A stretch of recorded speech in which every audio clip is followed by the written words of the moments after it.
Yeah, that's smart. If you, yeah, a little tiny camera, not too much weight on the end of a tube. Yeah. Yeah. On my 12-inch Skywatcher Dob. Hi, Bob. Hi, On my how you Dob, doing, guys? good. I have to use an extender, and I get really far out. It was hanging like a foot off the tube to get the right focal length sometimes. Oh, really? Yeah. It's really weird. 2-inch I, connection. I was wondering if you guys know anything about this TPO. It's a small, about 40 millimeter diameter, aperture at f4.5. I just found it. I just saw it advertised lately, and I looked at it. I had not seen it before. It's only about this long, weighs a pound. So And maybe you can bring it up so we can look at it. Bob. So Bob, what was the name of this thing you're looking at? The TPO? Yeah, TPO. It's advertised by one of the astronomy outlets, and I had not seen it before. And I just wondered if any of you had heard of it or knew any experience. It's about the size of that little red scope that we were talking about a while back. It's wide angle.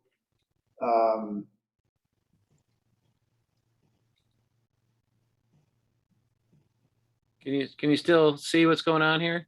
Yeah, I can see. Yeah. Mm-hmm. Okay, that's it on the upper left.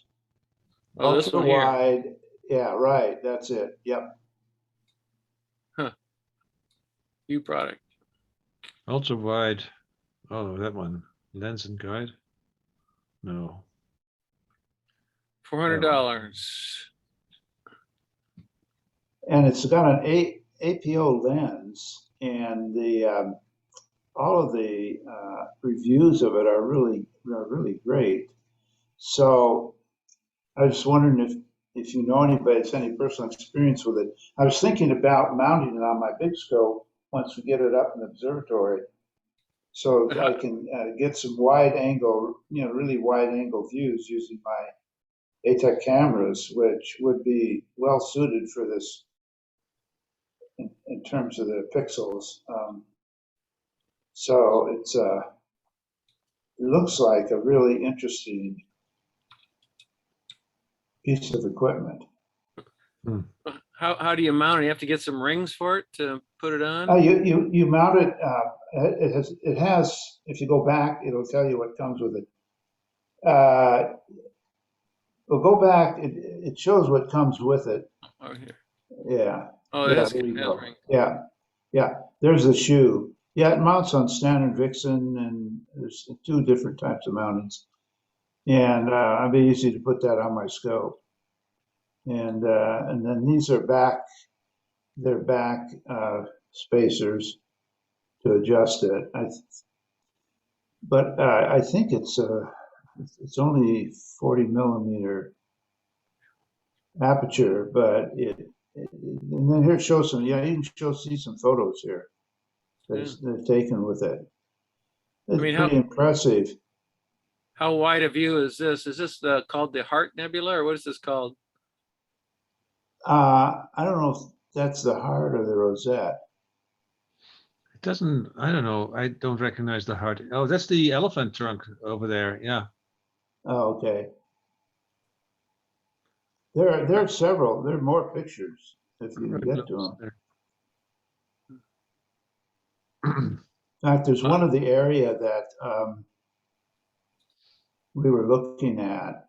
There's the Crescent Nebula. So Jerry's trying to come in here. Let me let Jerry in.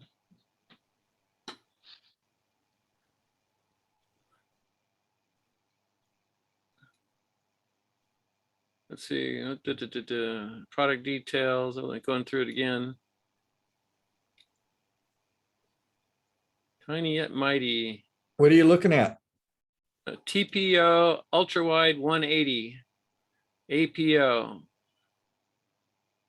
Oh, it's a telescope. Yeah, Yeah, it's a tiny. wide field telescope, weighs about a pound. Huh. And it has an APO lens and has highly corrected lens. How many lenses? Well, if we go back up and look at the specifications, it'll tell you that. But here's included items. Okay, specifications, yeah. It says, well, it has this one lens. It looks like a zoom lens with the numbers on the side of this thing. Huh. Product reviews, more pictures. Let's see. Also has some terrestrial pictures, Let's but see, it what is gets this? really good reviews. That's a nice picture. Oh, this is a row of Ophiuchus. Yeah. Here's the one with the globular, and then this is a picture that we were discussing here a few weeks back. Yeah. Row of fuchsia. Yeah. That's pretty impressive. Oops. Can't get out of here.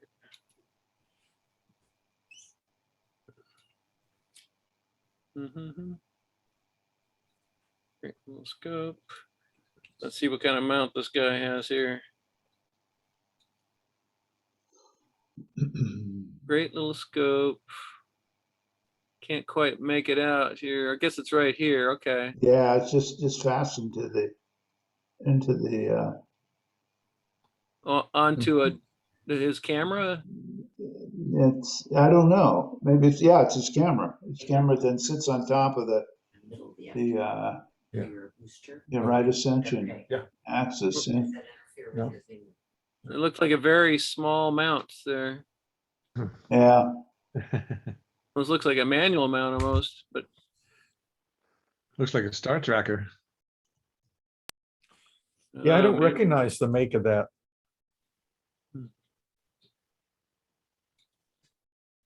So What's the aperture?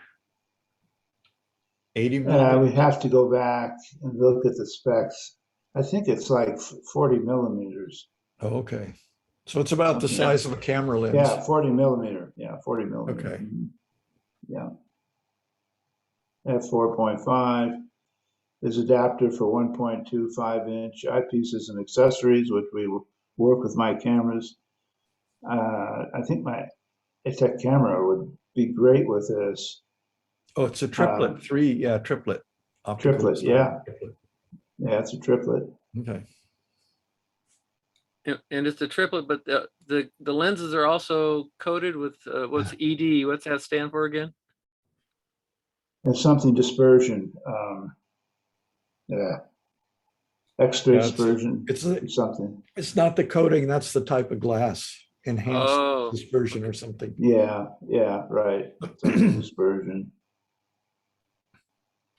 So, I mean, all the comments are really good in regard to definition, color, and so on. Uh-huh. So anyway, I'm thinking of maybe possibly getting that. As I said, when I get the big scope mounted in the observatory, putting that on it, and because it's not costly. It's $400, but it's not hugely expensive. Mm-hmm. And see what I can do. The only way I can get a really wide field of view on my 11-inch edge is to go the route of taking out the secondary and putting in the Hyperstar. Yeah, the Hyperstar, and the Hyperstar is really expensive. But you have one. It went with Bruce. Oh. I gave it to him, and actually, I don't know whether I could use it with this scope. I'm not sure about that, but anyway, it's a moot point. I'm not going to ask for it back. Hey, Bruce, give me my lens back. But it's a way of getting some wide angle shots. And the other thing I'm really concerned about with all the light pollution here is that would there, that makes the scope operate at f2. And would there be so much light in the sky that it would just quickly overwhelm what other Well, objects gonna be? faster scopes like that, they pick up the diffuse sky fog faster. Right. Yeah. And so I was really concerned that I'd spend this money and get it and see that, man, everything washes out quickly. And Well, it's a good little spotter scope to look around anyway. yeah, so I think I might play around with that. But I was wondering if any of you guys had heard about before, or anybody was familiar with it. No, I hadn't. What was the name of it again? It's TPO. TPO. TPO? TPO makes it, and I've had some TPO things I was very Okay. happy with, and so I just saw that on OPT. That's where it was advertised, and so I won't be getting it for a while because I got too many other things that need to be done before I get that. So this is just a lens, right? So so would you use it with a DSLR or with how would you mount it on your telescope? I think I missed that part of the discussion, I think. It came with rings, so Oh, in a Yeah. shoe. so not a shoe and a shoe. Okay. Yeah, rings in a shoe. There's Okay. there's a picture of it here What someplace. happened? What happened to that picture? Yeah, I finally found it in the browser. It took me a while. Yeah, Concluded items. and it Oh, shows the pictures of it here someplace. I lost the pictures. It's had it Yeah, somewhere. I think I have the picture here. So okay.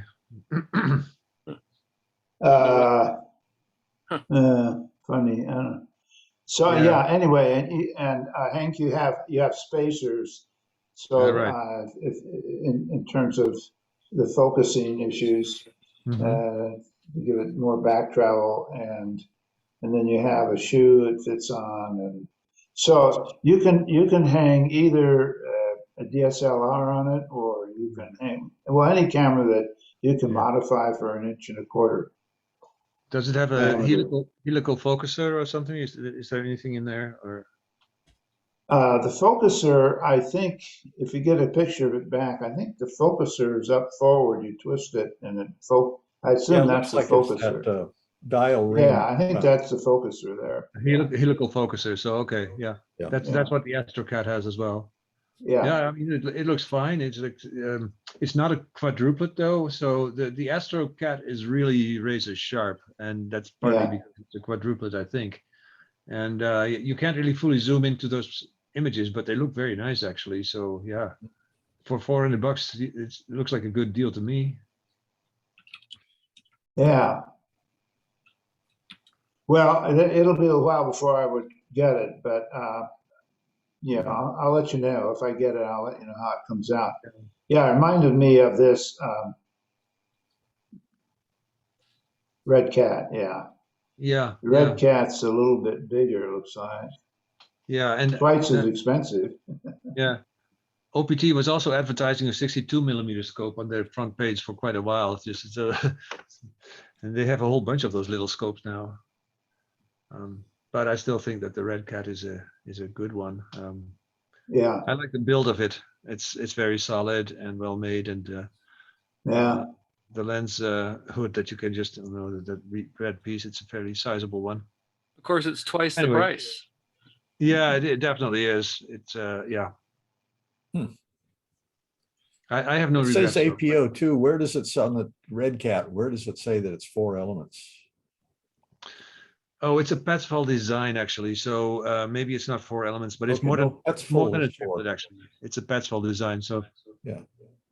At some point we had a picture of the lens groups there, and I don't have that page, but Okay. maybe has it. No, but Patsfall is a 4 element. Yeah. The number of elements usually cleans up false color rather than sharp focus. Yes. yeah. It keeps chromatic and other Yeah. kinds of aberration out. The number of surfaces you Okay, have it's becomes- 51. It's a 51mm aperture. It looks like. Yeah. Okay, so it's a little bigger aperture. Okay, very nice. Yeah, 4 o'clock. So, yeah. So if any of you ever get one, let me know if you want to try it out. Well, didn't somebody get the REdcat? Yeah, Oh Hank has yeah, Hank has it. Yeah, and of course Dick has one too. He's the one And who Dick started. has one. Yeah, and they're really nice. Yeah.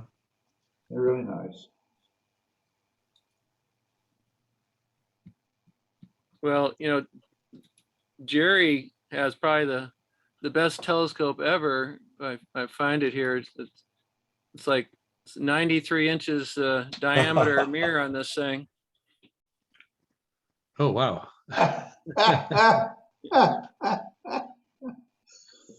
It's all solar powered.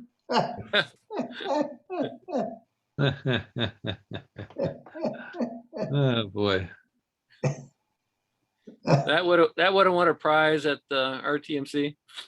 yeah, Yeah. or Springfield. Uh-huh.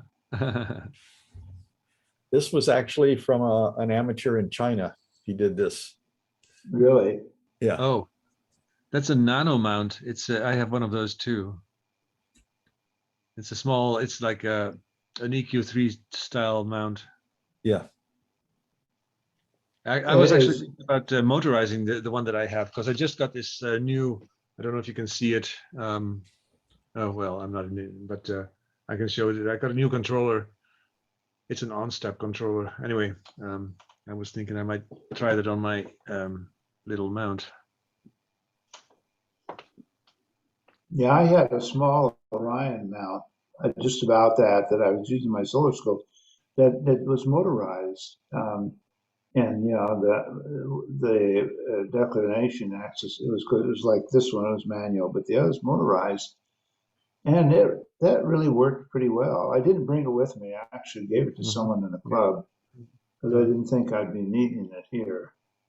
It's probably what I'll do is mount my solar scope again. I'll mount that on the big scope and use the big scope as a guider. I got all these plans. I got a telescope in the observatory first. It's due. It's supposed to be here the middle of next month. So Okay. so we're getting there, folks. It's taking a long time.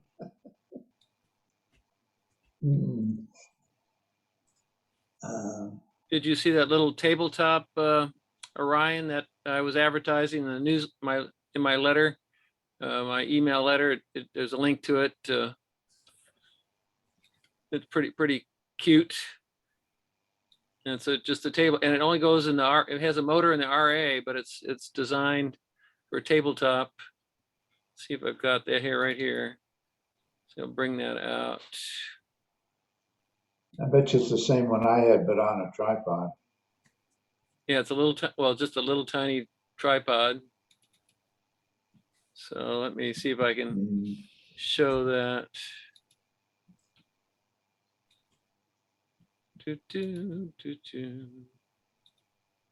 Right there. Yeah. And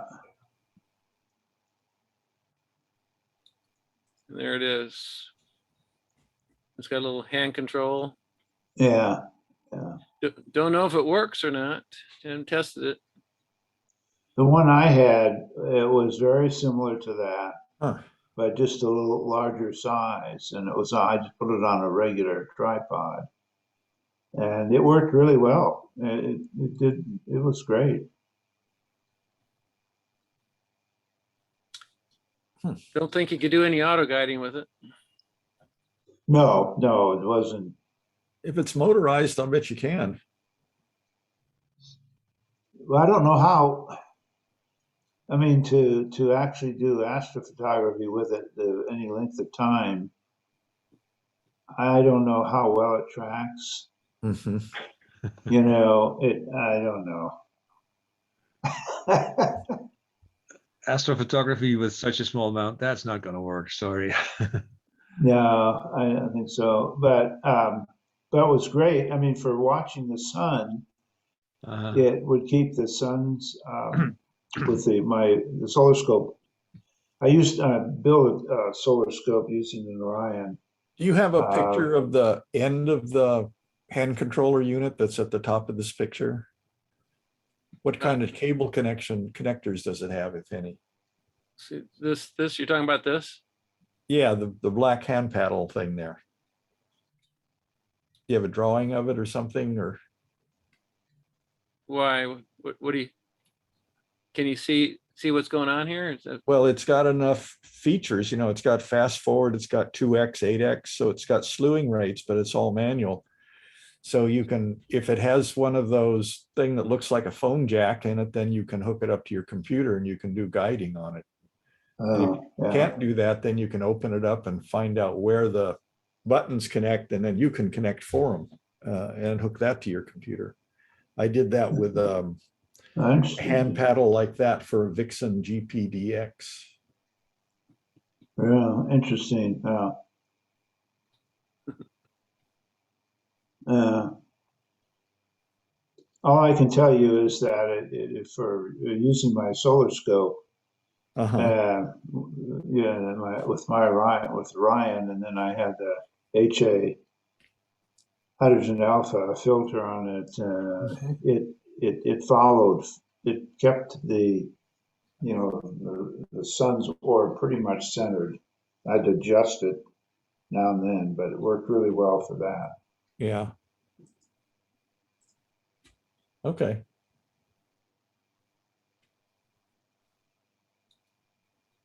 well, I was showing my camp out pictures earlier from our Saturday camp out, or smoked out camp out. Oh, could you smell smoke? I can try, well, now from other people's campfires, nothing, I think, nothing from the sky. It's pretty high haze up there. But it wasn't bad. I mean, you get Jupiter like that through my 12-inch Dob. And That's not bad. yeah, it could be worse. Where was up at Kachuma? Yeah. This must have been early in the evening, Relatively, yeah. because I can see blue on one side of the planet and red on the other. So you're getting atmospheric dispersion of the colors. Right. Here's the moon came up a little bit later, 10 or 11 o'clock. In the east, a little low there. Just a handheld quick shot. But just a few of us. Just Chuck and Art and Joe Doyle and Tessa Flanagan and Edgar Ocampo and Mike Ferris. They started a fire with his dog. dog. They started walking away from the fire, so Joe put it out, and that got people mad. Got Mike mad. Well, that's, you got to be responsible for the fire all the time. Right. Those towers, those not cell phone, but those microwave transmission towers that you showed very briefly. I use those from my side, because that's the other side. I use those to line my finder up with the main scope every time I set up. Yeah, that would be good. That'd work. That's a good view from your house. Yeah, sometimes. The only thing I have is the windmills, and they keep going around and around, so that's a problem. You have to be quick with those. That's a little hard on your neck there. We had a really annoying light show over here where the yurts are by the boat ramp, and it was very bright laser lights that were shooting across the whole lake. Oh boy! Oh my! Really annoying. There's a red sun coming through the trees. And the smoke. But yeah, just around here, there was some sort of light show. Just it was very annoying, shooting all the way to our campground. Very bright beams of light. Is there any water left in the lake there? It looks like it's 50% full. The capacity's at 50%. Wow. So it's actually got some water there. Let's see. Our neighbors were Armenian group. Had a little telescope with them that don't know what they were doing with it. Oh, so we didn't have exclusive use of the campground, or are these? Well, no, Yeah, it was, the campground was full at Kachuma. Oh, okay. So the Mohawk Shore section where we were at, that's, pretty big section. Yeah. We did have neighbors though. Okay. Yeah. And they have the rowing boats over there, and just wanted to show a view of there's a view looking Sandstone. over the northeast end. So this is the water, but yeah, at this level, there's a lot of areas back here that are dry. Yep. The lake is not filled up that far. There's some So- major lakes where we're at here that are completely dry. Wow. That's so weird because Arizona, just in the last, we're completing the monsoon period. This is the third wettest monsoon in history. Wow. Last year, it was just almost totally dry. This year, it's ending up being about the third wettest. So we've had a lot more rain, and of course, it's beautiful. I mean, everything's turning green, the desert's blooming, and really beautiful, but it's wild, it's just erratic, huge shift back and forth. Well, I hope that's in store for us too. Well, you guys really need it. I Yes. mean, it's really dry, but could be. May get a wet winter. Yeah. I don't know what Or the forecast it'll is. be dry for the next 10 years. You never know. Nope. You don't know.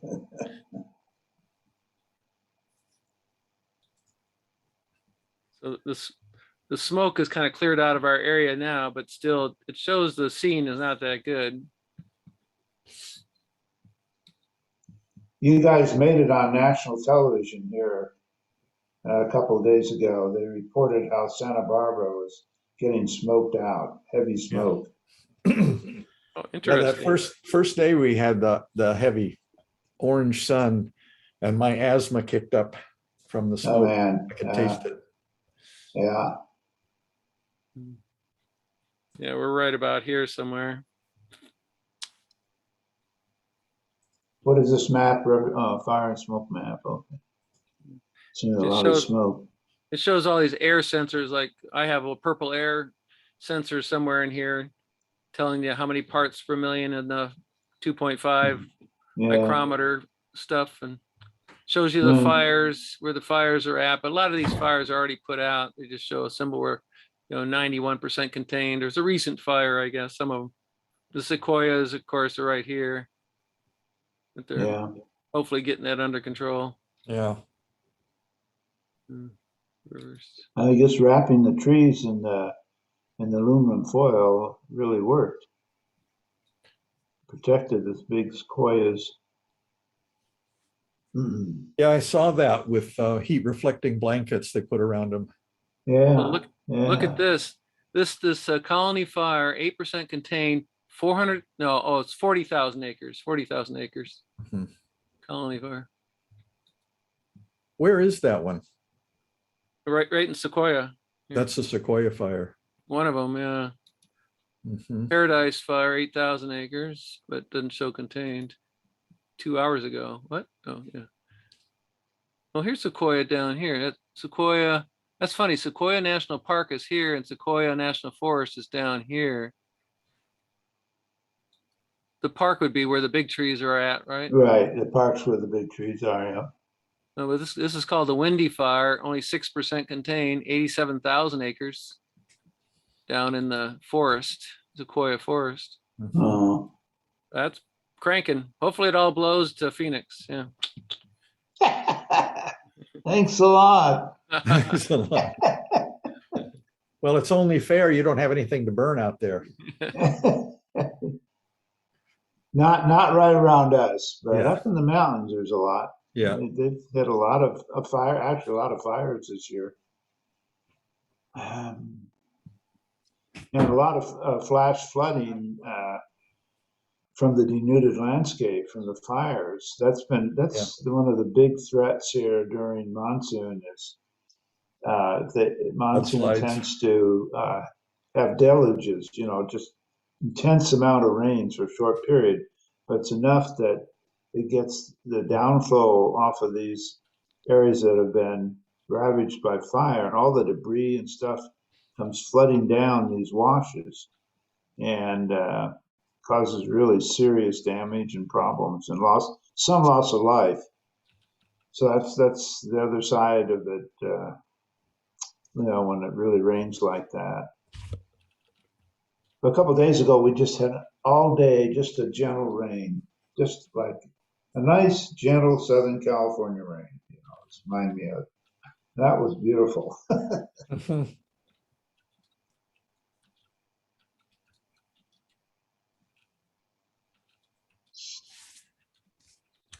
So Hank, did you say you had something to show? Yes, I did. So let me just take the screen if I can. Let's see here. Share screen. Mike, you've been having clear skies up there in Sacramento? Oh, you're on mute.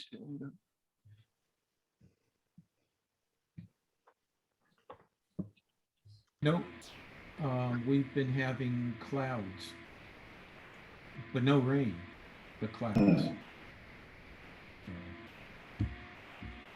All right. What is this? So this is the Wizard NGC. What is it? Let me see. It's got a name. NGC 73380 or something like that. So this is I did my first narrow band image ever. So I'd never done that before. So I had to change my rig. I had to, the first the 2600 MC, then the off-axis guider, and then the coma corrector. And so if you want to switch, then it's kind of a bit of work because you have to unscrew all this stuff. And the off-axis guider, you can't just simply unscrew that because it's very flat against other surfaces, and the off-axis guider itself is sticking out, so you can't rotate it around. So if you want to take it off, you have to take all the 6 or 8 screws out, and then you can take the thing off, and then you can rotate it. And so it's a bit of a pain. And I had to put it back together. I couldn't find the exact. There wasn't much choice of an adapter because you have to have a distance of 55 millimeter from the sensor to the coma corrector, and it all has to fit in that space, So in addition to what I just mentioned, you also have the filter wheel. So it's the 2600 mm, the mono version of the MC, and then the filter wheel. You have to put the filter wheel before, after the OAG in the light path, of course, because the off-axis guider needs as much light as possible to get the stars. And then comes the coma corrector. So anyway, I put it all together. This was an image from the first night. I was just trying to test my equipment. I had never hooked it up and controlled it with a computer, so I thought, well, all kinds of things will go wrong. But it was actually not too bad. So everything came up as it should in ECOS, and I started taking some H-alpha pictures. So I was pleasantly surprised by the H-alpha. This pops out right away. This is the result of 8 exposures of 5 minutes. And it looks pretty good, I think. It does. What is it of? What's the object? Oh, this is the Wizard. Okay. NGC 7380 or something like that. I can look it up if you want to.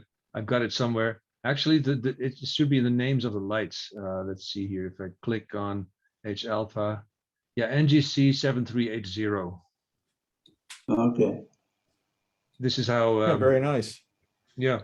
Anyway, so that was one night, but I was also doing the O3 and S2, and unfortunately there was just not enough time, or actually it was out of focus. Also, yeah, it was out of focus, and I thought, okay, maybe I have to refocus each time. I didn't do that because they say you have to do that if you switch filters, right? So the next, well, it wasn't the next night. It was a couple nights later. And by the way, this was taken during full moon, and really full moon. The moon was super bright. And so it's kind of cool that you can just take, decent images. So I can go out anytime.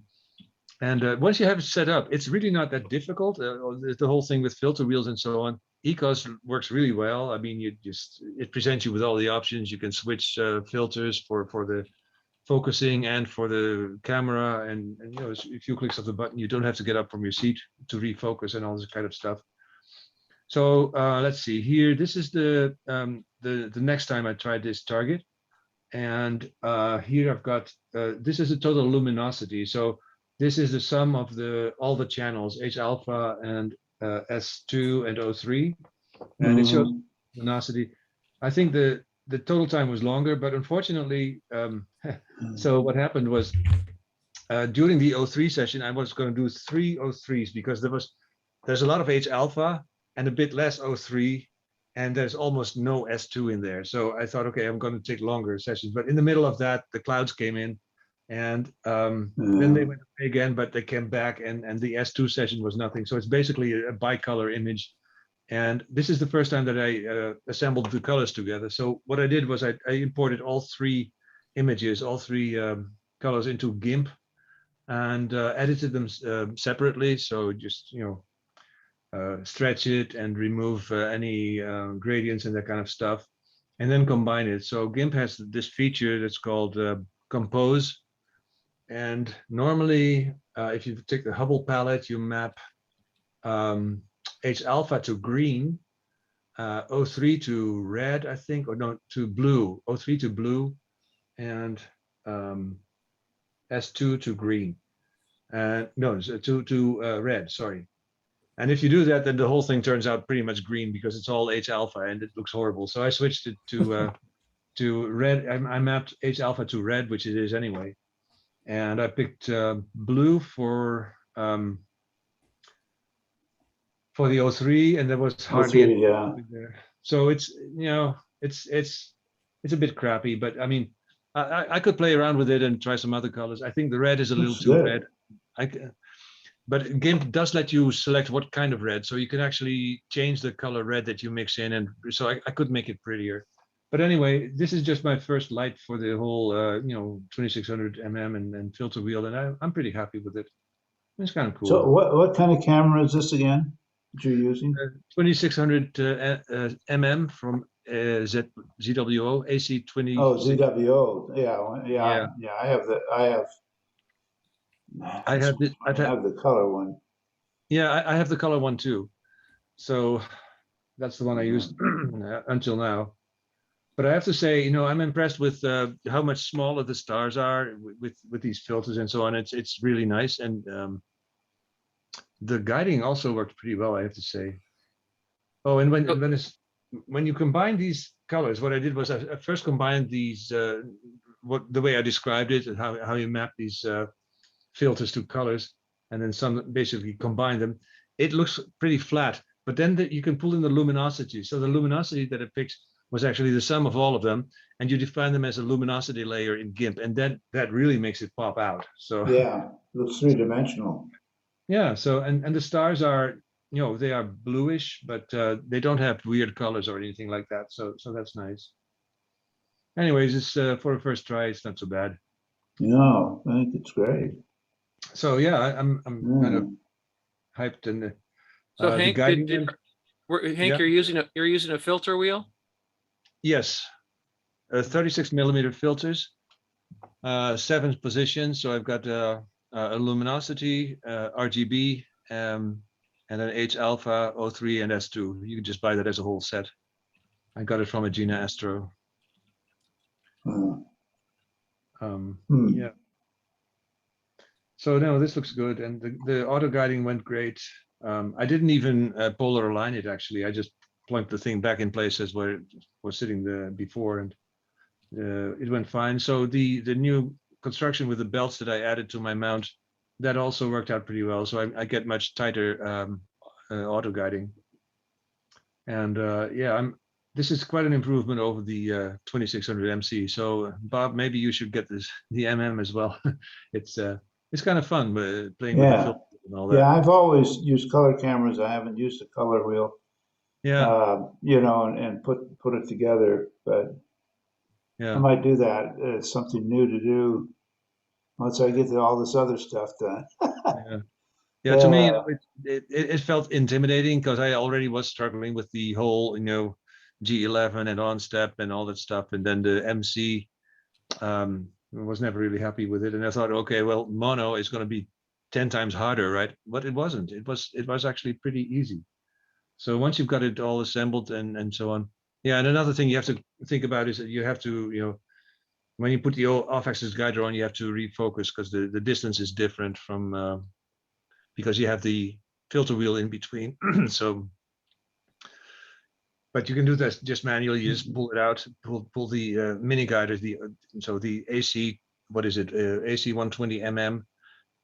You unscrew the screws and just manually you move it back and forth until you see some focus, and then you tighten it, and then you use the helical focuser that's on the OAG to fine tune. So that's all not too bad actually. So altogether. What scope did you take this through? This is a 12-inch Newtonian from GSO, an astrograph. Oh, okay. All right. And it's got a paracord coma corrector on it, and so the focal length is 1380 millimeters. So it's been from 1200 to 1380. So it's not an f4 anymore, but probably a 4.8 or something like that. Okay, so it's pretty fast. Yes, Yeah. yes, yeah. I'm still jealous of your f2 actually. So in retrospect, maybe I should have gotten a C11, but yeah, we'll try this. Well, yeah, that the F2 was amazing to me in Santa Barbara when it was clear. The picture of the Andromeda Galaxy back of me. Uh-huh. I'm sorry, Okay. I magically get my recliner in the Galaxy. Anyway, that was taken with the scope Bruce has now at F2. Right. And fit into the frame by rotating the camera. So both edges of the Galaxy were able to fit into the frame by rotating the camera. But that F2 setup was just, I mean, it was phenomenal as far as I was concerned. It really did a lot. But I don't know if it'd work here. Let me show you also what it is. Hey, What happens if you don't use a filter? Just a second. So this was my first try of the wizard without any filters. This is with the 2600 MC, and it's stretched in DSS. You can see okay. it's almost impossible to see anything. Now DSS is not the best thing, but I did process it in GIMP, and I got something like this. It's still pretty crappy. So I mean, with objects like this, they're kind of faint and they're embedded in a star field. The only way to go is really with mono and a filter wheel. Yeah. Yeah. Sorry, Tom, I was interrupting you. I'm sorry. I just wanted to ask about that. You said that GSO was changed from 1200 to 1380? Yeah, about the coma corrector. Yeah. Oh, okay. Okay. Yeah. Well, that's good work, Henk. I mean, I think you've done really well considering you're just trying it out. Yeah. And that H alpha, it was only like 8 times 5 minutes. So that's only 40 minutes. It's and for a weak, faint target like this. And it's also nice to have a long focal length because you need that for these kinds of targets. And there are a whole lot of them. So I look forward to doing some more of this. Well, it's Henk, just long enough to give you better resolution, a little longer focal length. so Yes. Henk, you're saying you did 8 by 5 minutes for the H alpha, but did you do with the oxygen sessions 03, you did the same sort of thing, or? Yes, that was 16 times 5 minutes, but I think I cut the S2 short because the clouds were totally covering the sky. And 03 was halfway interrupted by clouds and so on. So I didn't get much more than the night before. But this time I did actually refocus. Oh yeah, and I forgot to mention that. So what I found is that, and I don't know if that was the cause why the earlier trial had the S2 and 03 out of focus, but I started looking at the Newtonian that I have. So the secondary mirror is somewhat offset, and these things are fairly heavy because it's a 12-inch mirror, and the secondary is sizable as well. And I noticed that if I rotate it in, I put it in a home position, and if I rotate it around RA, then if I have it on one side, so I put the laser in there, so I could see what the laser would do on the donut. And it went to one side of the donut, and I turned it the other way, it was on the other side of the donut. So just the weight of the secondary causes the vanes to tilt a little bit, and that's causing that. And when I was testing the force that you had to do to counteract it, it's kind of credible because the thing is fairly heavy. And that's kind of a, yeah, I don't know how to resolve that, because over the course of imaging, the position changes quite a bit, right? So it can easily go 40, 50 degrees. And that will, that might just throw the collimation off. It's almost like you need a counterweight to counterweight the secondary. Right. A counterweight is a good idea, maybe. Yeah, maybe I need to do that. I just don't know. Nobody does it, but it's hanging on, it's unsupported. All Right. you have is the vanes. And I have to try it again because, of course, when the position that I was testing it in was in the home position, but realistically, you're looking up, and then the momentum is slightly different. So I have to get on a ladder and see how bad the effect is. But I have a feeling that contributes to potential problems. And you can't see it here, but if you zoom in full length, and in the lower left, there's actually, for the O3, you can tell that the stars are, it has the coma-like fanning that you see when you get coma. And I think that's because of this miscollimation due to the weight distribution. There's no way to make the veins stiffer somehow? Well, maybe get different veins, but the ones that I have, they feel fairly sturdy actually. But I don't know. Yeah, I mean, it's in the light path, right? So you can't do much. Maybe I could make a brace that is just within the area of the secondary, like a cross or something that everything fits in. I don't know. It's I don't know. We'll have to see. I'll just have to play around. What I cannot do is just stop halfway the session and recheck my collimation and adjust it, because to put the laser in, you have to take the camera out and you have to refocus, and the whole shebang is just almost impossible. Yeah. So Jerry, Anyway. how are you going to support your secondary in your tube so it doesn't flop around? I'm going to use a spider. Yeah, I have a spider too. Yeah. Yeah. I have never had a problem with my secondaries flopping around. Yeah, well, it's not flopping around a lot, and maybe there's a different cause for that, for the fact that it's not quite sharp in the lower left. But actually, it's not too bad, so I shouldn't complain too much. You can make your vane thicker along the tube, along the long axis of the tube, because if your secondary is flopping around, that may mean that there's give in the lateral give in the spider vanes. So if you make them, and maybe the tension isn't pulled exactly right all the way across there on attracting flies. Yeah, it's lateral actually, like you said. Yeah. Well, hold a second. What type of tube material do you have? It could be that the Steel. because the only other thing I can think of is that as you move it from one part of the sky to another, you're getting some sort of bending. It might be that your secondary, your primary is moving too. Yes, it is possible. I need to take a look at that. Yeah. So yeah. Anyway, I have to really get on the ladder and point it up and stick the laser in there and move it in all kinds of positions, see what happens. But it's okay, if I can get images like this, I don't mind too much. Yeah, usually. keep it Yeah, posted. that's pretty good. I mean, even at that edge, it's very little distortion. Yeah. Okay, and aside from that, my new controller has arrived. I could show you that. Let me see if I stop sharing then. This is just a little OnStep. Oops, where is it? There. OnStep controller. So this was made by George Cushing. He is pretty active on the OnStep board and also on the Los Mandy board. So what you see here is two boards at the bottom. I think we saw some pictures last time on a web page. The one at the bottom is the WeMOS. It's a Arduino clone. It has 2 cores, and the top is a custom board made by somebody from the OnStep board. So people can, they design their own boards. they put the PCBs online so you can actually order them, and they come from a PCB maker, and that's what people do. So there are two Ethernet ports. Those are the big black blocks that we're sticking out, having trouble holding them from the camera. Okay, so these are the two Ethernet ports for the motors. The motor drives are not on there. You can just stick them in the slots. I don't know if that's visible, but there are some vertical slots. If I turn it, yeah, there's not quite enough light, but you see those vertical slots sitting there. I think the empty space. You stick them in there, and there's a Wi-Fi board. There's this guy here.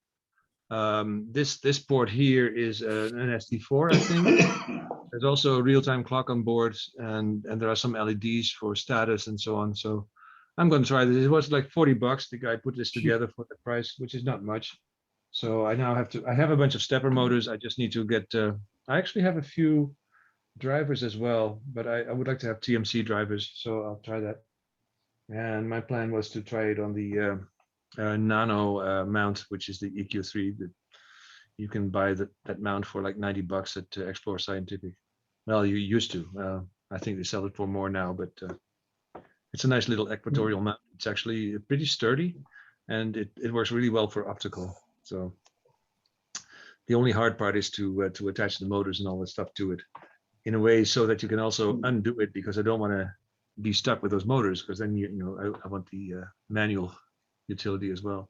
So I'll have to think of a trick. Yeah, it's the ESP3. So that's oh, this is another one. Interesting. Oh, that's also George. Thanks, George. Okay. Yeah. That could also be a custom board. Oh, that's his page. Yes, that's right.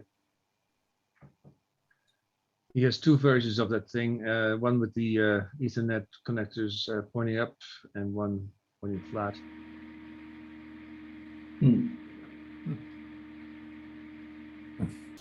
There's a max ESP. Yeah.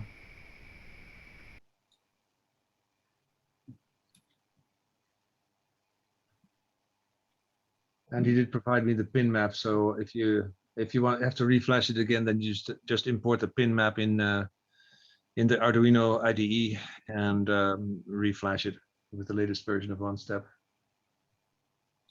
Oh, here's your NGC 7380 in color. Yes. Yes. Yeah, that's pretty. And there was clearly more O3 in that picture than what I had. Oh, the blue would be the O3. Yep. That's the O3. Yeah.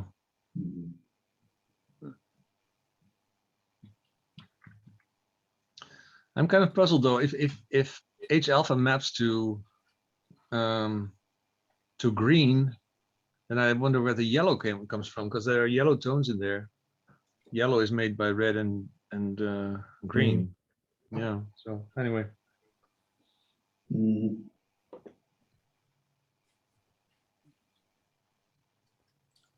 This is from Wikipedia. Somebody's photo attached. It says the Hubble palette is H alpha O3 S2. Mm-hmm. Yep.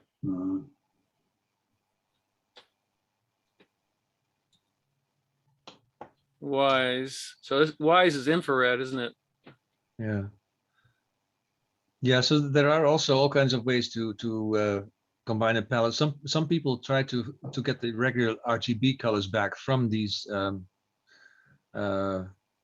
from these filters, and it's kind of tricky because the S2 and the H alpha are really close together. Mm-hmm. So, but there was a physicist who figured out exactly the right ways that you have to put into your RGB before mixing to get the natural colors again. And I might try that sometime if I have some good data. So Bob, have you been to Mount Lemmon? No. Down in Tucson. Yeah. Yeah, no, I have. We've been down to Tucson, but I haven't been up to any of the facilities. Not the Kit Peak. No, I haven't been up there. This is beautiful, by the way. So this is an 80-centimeter telescope. That's a big one. Yeah. So that's part of the reason why the resolution is so good. The other thing I was wondering is if I would run my image through PixInsight, if I could make the stars a whole lot smaller, because when I see images like this, I wonder how much has been doctored by PixInsight or how much is real. Well, it's been really doctored by PixInsight. Yeah. Yes, that's very Tony told me that what he does, he gets rid of the stars completely and puts them back in afterwards, after he gets his nebula looking the way he wants. Yeah. Yeah, I think Dick Boy, Beam was would saying be that a lot of last work. week. Ooh. A lot of people do. From the South Common Observatory, wherever that is. No, I don't know about that. The previous one from Mount Lemmon, you had it as 0.8 meters. That's the 32-inch that Adam Block uses to take his pictures with. He teaches his workshop in image Wow. processing. And this is RGB, right? Oh yeah, it's a Yeah, it's that's RGB. interesting. It's an RGB image, so that's really good that the stars are so small. I guess you get small stars because of the wide diameter of the objective. Yeah. So you can actually do RGB, because I was, maybe I'll try RGB sometime too, but it should look just as lousy as what I got with the 2600 MC, I think. I mean, that's what I would expect. Those deep exposures, whatever that means. Hours, Yeah, it means a long time. Long 3 time, yeah. days. Adam Block, yeah. Yeah, It's because you can copyright tell Adam Block. the focal Yeah, length is quite okay. a lot longer than with my scope. It's like at least twice.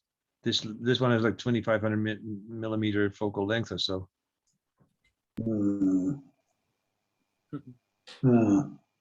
I mean, it depends a little bit on the sensor that they use, but yeah. Pretty intense red lines there, pretty wild. Yep. Huh. Very strange edges there. Yeah.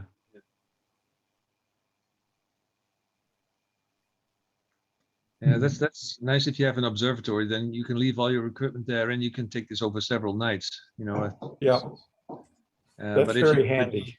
if you have a job and you have to go back to work the next day, then it just doesn't happen. Sorry. Oh, you just sit at your desk with a lot of coffee. Yeah. You can see some of the, going back to that, you can see some of the protostars dragging some of the material around like little guppies. It shows that detail. Mike, your voice is coming pretty weak there. Oh, okay. Let me bring my laptop a little closer. I need to get a boom mic. There's some background noise from somebody. This laptop makes a fan noise, I think, sometimes. That Mike's. Yeah. What can I say? That's a hearty fan you got in there. It's the microphone. Yeah. It's generating a lot of heat. It needs a noise canceling microphone. No, it needs a microphone right here. Yeah. Sorry. See, my microphone is this thing here. Oh, see, you're cheating. See, I'm Right there. Uh-huh. It's only like $20 microphone. Yeah, I'm Seems to gonna work have to okay. write it down. I actually was to Best Buy today to buy a charging cable for my iPhone, and yeah, I had the opportunity. Keep forgetting. What's going on, Tim? Oh, just got here. Howdy. I'm kind of late. My wife and I went and got one of those COVID boosters yesterday. Uh-huh. Flu shot at the same time. Excellent. It's kind of like kaboom, kaboom. I'm getting that combo on Monday.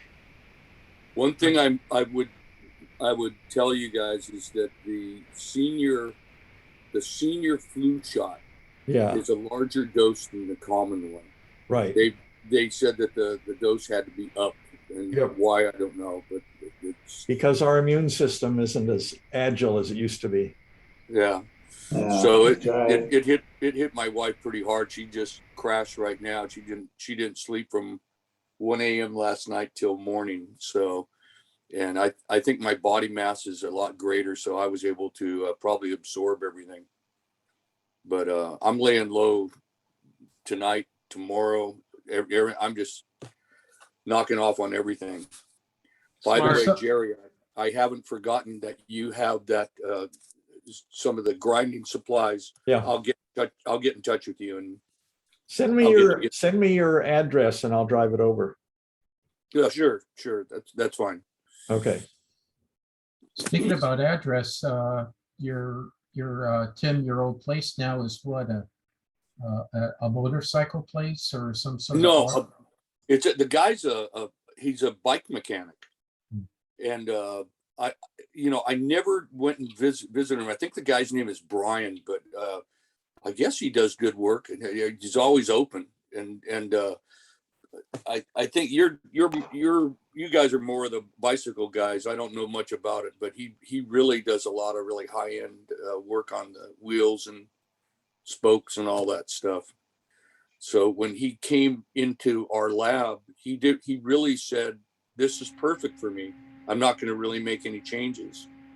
And some of the workbenches, he said that this is just going to work great for me. The only thing that was really different is I said, had I known that, I would have left my compressor. But I mean, the compressor he uses is much higher PSI than what we were doing. But that's fine. I'm going to go and visit him sometime. Yeah, I actually saw that place. We went down south last month and stopped by that little Hispanic pottery place and bought something. Yeah. And looked across. It's a neat neighborhood. I really miss the camaraderie of all the neighbors around us. They were really kind of nice. But that shopping center that has the grocery store, it just attracts a really, really kind of shaky group of homeless people that come through there. And they're not right.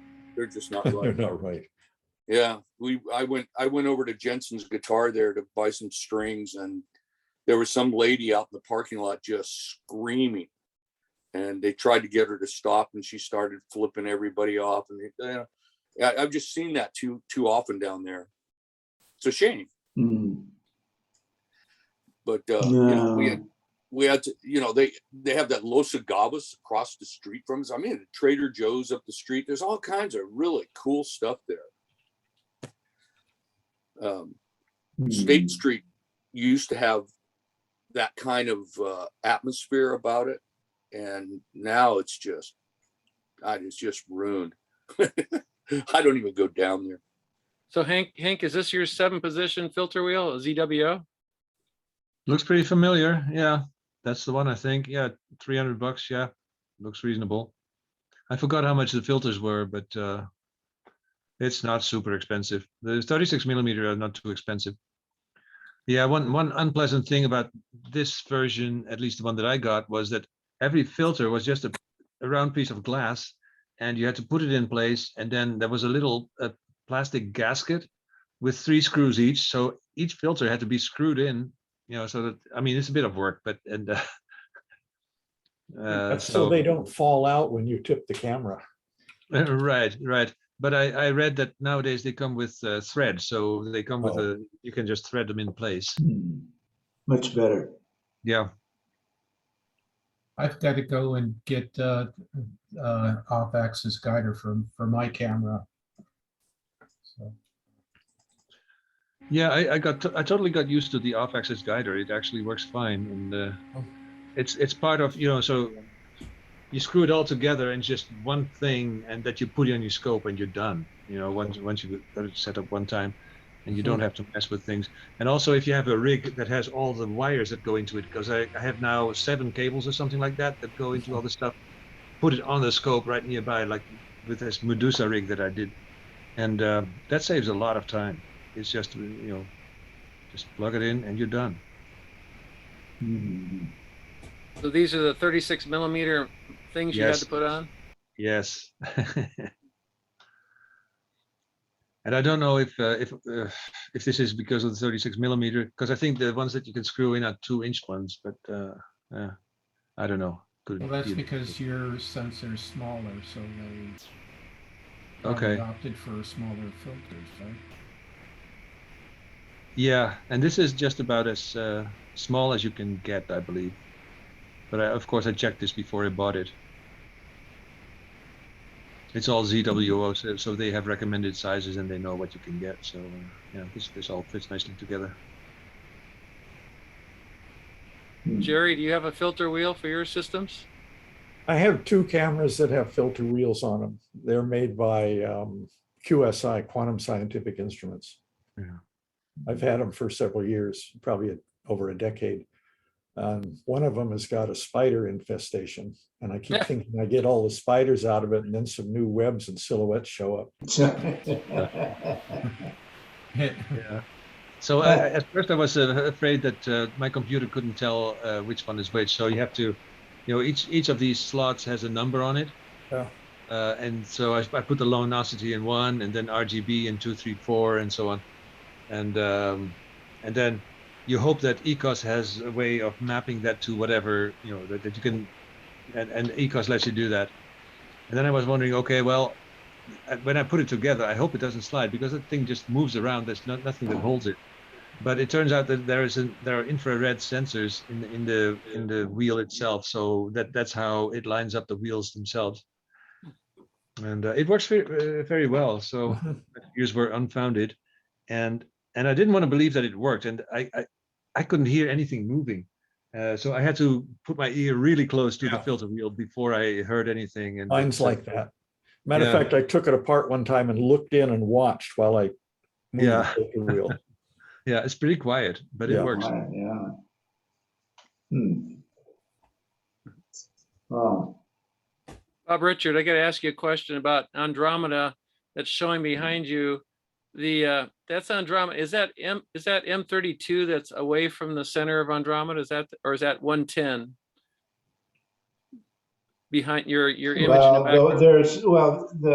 the guy that looks weird there. There's two a of chair in them. Andromeda. Yeah, there's a chair. That's where I hang out, guys, when I really want to get away from things. No, but you see, there's one satellite down lower and the upper one, and I don't remember which is which. The brighter one may be M32. I don't remember which. I think the one that's closest to the to M31 is 32, and then 110 is further out. I think you're right. I think that's right, Tim. I think the one above your head there is 110, even though it's huge. Yeah. Okay. So, Mike, how's your observatory doing? Well, I was trying my new camera, and it seems to work pretty well. But as I was telling Jerry and alluded to you guys, I've got an issue with looks like flexure, and for like 10-minute exposures, I get a very long elongated stars. So I, in the past, used to use another scope in parallel with it, but it appears that I needed to purchase an on-axis guide or off-axis guide. What camera? What's the new camera? I spent some big bucks on a QHY 410C. Full size 35 millimeter. Full size frame. Yeah. Oh. With 5.9 micron pixels. I chose it because of the full well capacities, like 120,000 electrons, and I just wanted not to run out of dynamic range when I'm taking certain objects. So Hmm. Yeah, Is it a CCD or it's a CMOS. it's a CMOS? Okay. Yeah, so I need to get the medium off-axis guider for that, and it came with a kit that um, with the proper spacing, so that if I did need to use it with the Newtonian, it would have the proper spacing for the MPPC. Yeah. Yeah, ATEC has just come out with a brand new CMOS camera, about 30 some megapixels full frame. But I don't know what you paid for that, but they're wanting like $4,500. This one is a little bit cheaper, not much. Mike, am I showing the right camera? Yes, you are. So, anyways, according to certain experts, this is the one-shot color camera to beat for now. But Not the new. What's it's got the latest and greatest what's your sensor? What? Yeah, that's. I want to see what your sensor was because I think that's the same that the ATEC has. Sony IMX410. Yeah, No, yeah, that's the same thing. I think that the ATEC has.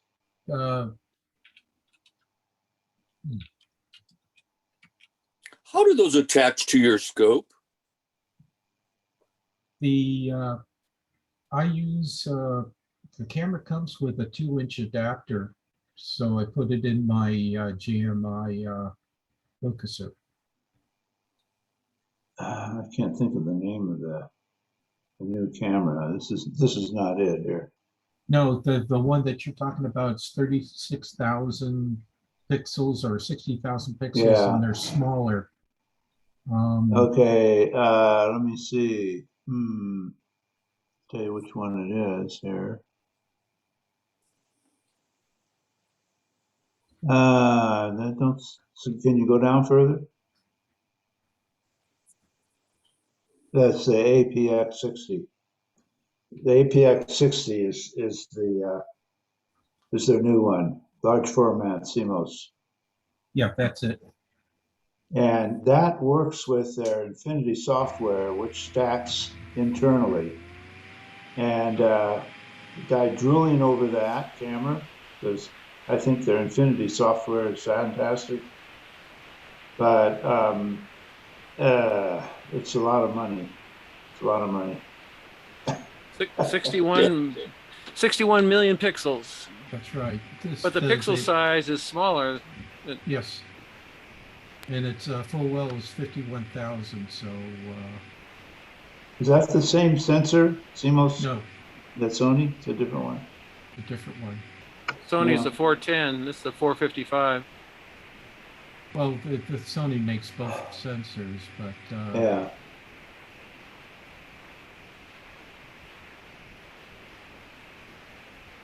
Yeah. Well, in any case, I would let this be out for a while and get some reviews. I want to read reviews. What people think about it. It's a lot of money to lay out. QHY has one with that sensor in there. So you slip that in that has the chip in it into your focuser? Yes, there's a, what is it? It's 50-something millimeter screw in front, okay, and they have a 2-inch adapter that screws on there, and you just slide it into the focuser. But the camera, my camera also comes with a bunch of spacers that allow attachment to other assemblies and correctly spaces it for the field flatteners.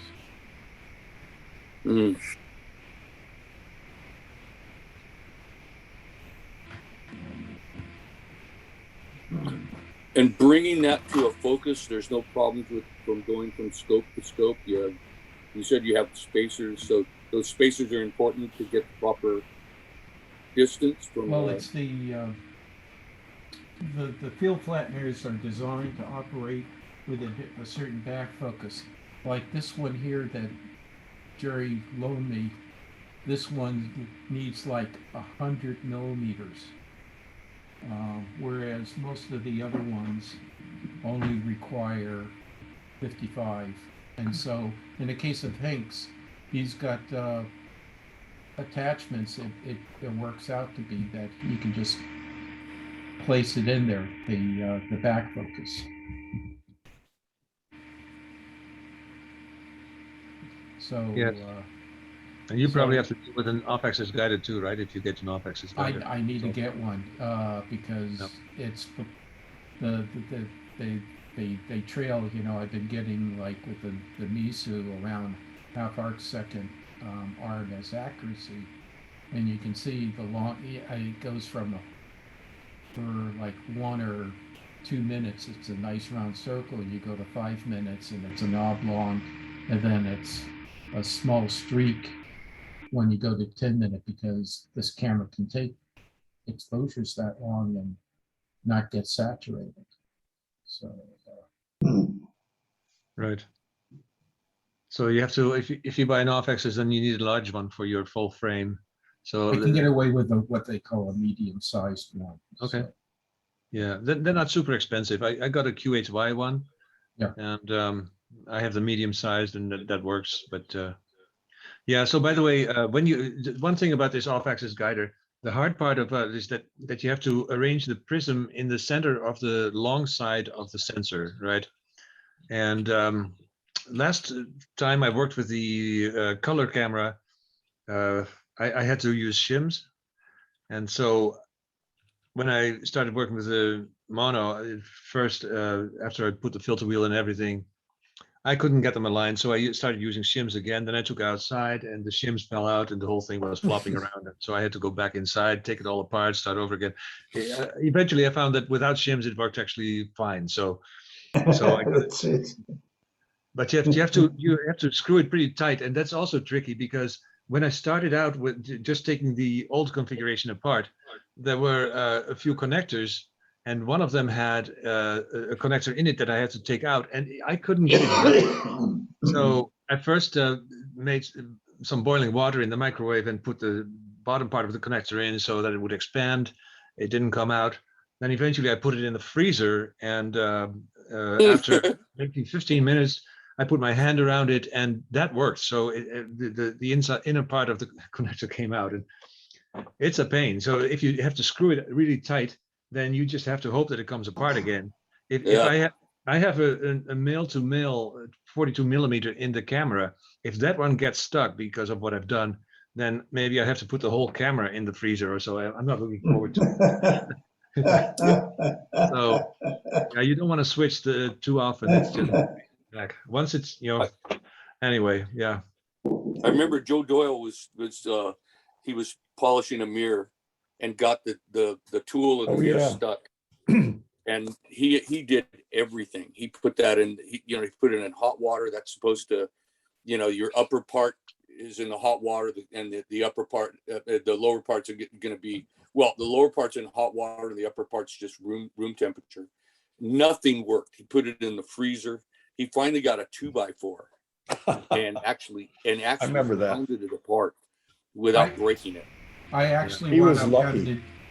I had to do that by putting it in hot water, but I just kept heating it up very slowly. Oh, I see. And eventually eventually around about 180 degrees Fahrenheit, the pitch started. Giving. Yeah. I've done. I've used both the freezer and the boiling water with success in each case. Oh, I've never had to risk breaking it by hitting it with a 2x4. But yeah, not you did it with a 2x4. I know he did. We were talking about it. We were in the hall, Rotor Hall, when he told us about that. But not with plate glass. You can't do that.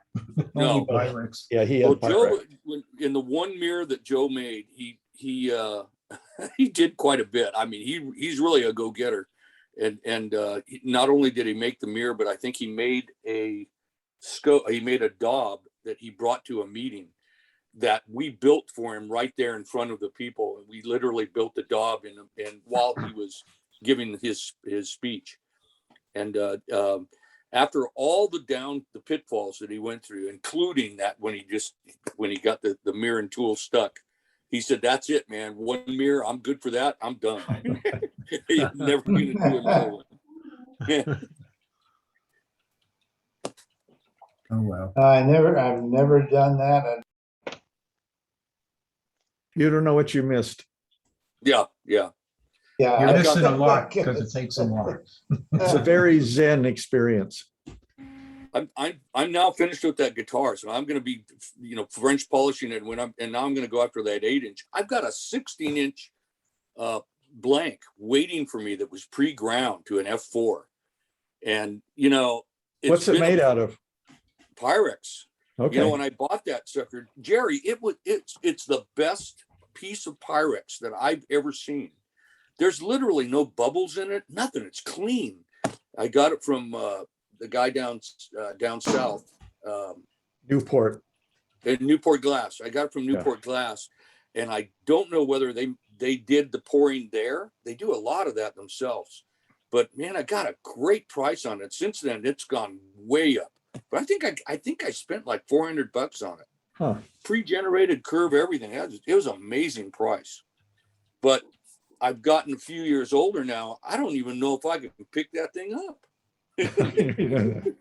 Probably what, 40 pounds? Oh yeah. I think it was 32 pounds, somewhere in there. I'll have to wait. Yeah, my 18-inch disc is 35 pounds. Yeah. So I talked to Albert High one time, and I told him, I don't know, I'm getting older. This is going to be really tough. I can barely pick up my 10-inch.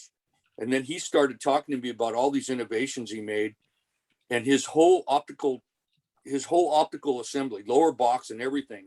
I think it on a 22-inch was something like 35 pounds, or it's under 40. And he goes, "That's a 22-inch mirror." And he says, "You can do it. You just have to be clever." But the guy's an engineer and knew exactly what he was doing. Yeah.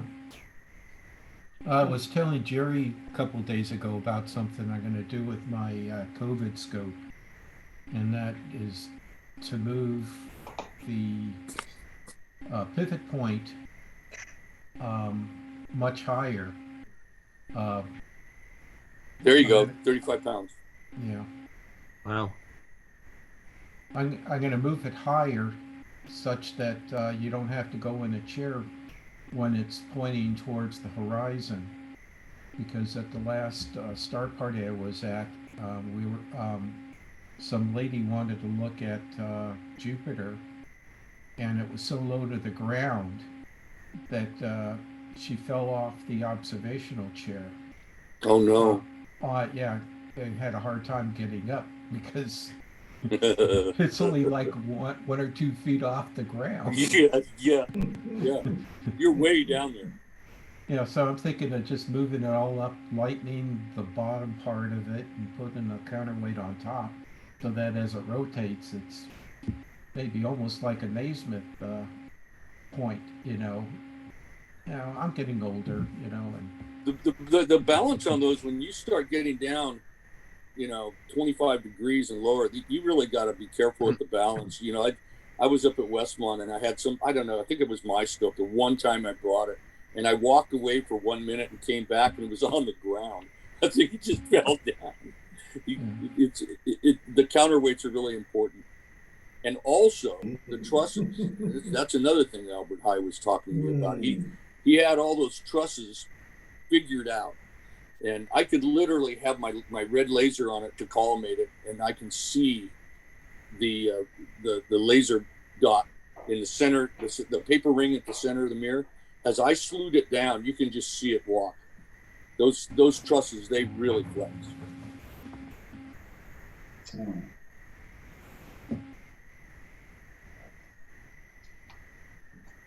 Well, guys, I'm going to sign out. I've had a really busy day, so I'm going to Yeah. head off toward the sort of nighttime here, the dreamland. Yeah. So, I'm finally feeling better, and I'm still going to take a day off tomorrow. So good. You take care of yourself. I'll see Yeah. you guys next time. All right, Okay. Bob. Thanks, good seeing you. Bob. Okay. Bye. Bye. Good to see you.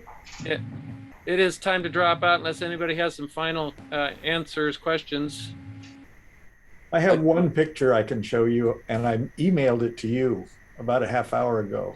Oh, okay. Let me see if I can find it. Inbox. It's called Pier, P-I-E-R. Yeah. So hold on. A pier. Okay. A pier. Yeah. It's the pier for my roll-off roof observatory that it just arrived yesterday. Oh. Oh, Uh-huh. wow. Wow. It's 30 inches tall and 10 inches in diameter. Nice. And Guard dog. Guard yeah, dog. Watching. yeah, that's ferocious dog there. Now, what type of how are you going to mount it to the ground? Are you going to make a pier or just This is the pier, and it sits directly meant on a concrete plug. It needs to have a hole dug 36 inches deep. That's sort of an upside down mushroom shape, and then that's filled with concrete. And then there's 3 bolts that stick up above the top of the concrete. And those, what he's doing there with the cursor, those bolts fit through those slots. Mm-hmm. Mm-hmm. And So then that bolts it to the concrete. So it's not going to be it's not going to use tons of concrete. It's going to use, let's say, starting at about 12 inches and mushroom to about what, 2 feet or something like that. In 3 feet, it'll mushroom out to a plug so it doesn't, tip if the ground gets wet and soggy. Mm-hmm. Mm-hmm. So I've used this technique before. It works very well. And Wouldn't want to dig that out. What's that? I wouldn't want to dig that plug out. Oh, we have clay here that it looks like soil, but it's actually, I think it's a super grade of concrete. Yeah. Yeah. You can pound on it with a shovel and you just get a little bit of soil out. But I'm going to let the concrete guy do that. So in other words, how big is it? The dimensions? It's 3 feet deep. It's 30 inches from top to bottom, or bottom to top there. No, I meant the concrete. Oh, the concrete goes from the surface of the ground down 36 inches. Okay. Mm. So do you have something on the top of that pier that lets you adjust the tilt? Like usually there's a plate with screws and so on. Yes, it's got an alt azimuth adjustment in it, and Okay. it will be set vertically, and the top will be level quite accurately, because the bolts at the bottom allow me to do a little bit of tip tilt Mm. to adjust that. But then I've got Altaza on the top to do the final polar alignment in case somehow the construction guy screws up. Yeah. And like they did when they mounted the telescope in the Palmer Observatory over at the museum, the workmen aligned it with the magnetic north and not absolute north. Ooh. So we had to live with that by making some extreme adjustments on the way up. And then we corrected that when they put the telescope that Wayne Rosing donated to us. When we put that in there, we dug that out and we put a pier in that aligns with true north. Oh, wow. So, and we stood there and watched while they did it. So it worked okay. Yeah. So it's not really critical if that top level is flat, because your equatorial mount you can position it in any way. That's correct. You just have to level it with your alt-az control, so you can compensate for any. That's not I think the function of the plate is to make it easier to put something on top of it. Yeah. Jerry, where'd you buy that from? I bought it through Astrophysics from Advanced Telescope Systems. That's the guy that makes these mounts and tripods. So I'll be getting rid of my old pier if anyone wants a smaller pier, a 30-inch tall by 8-inch diameter. Wow. So let me know. Anyway, good night, everybody. Yeah, it's time to go. Good night. Good seeing y'all. Yeah. Good night. Good seeing y'all. Bye-bye.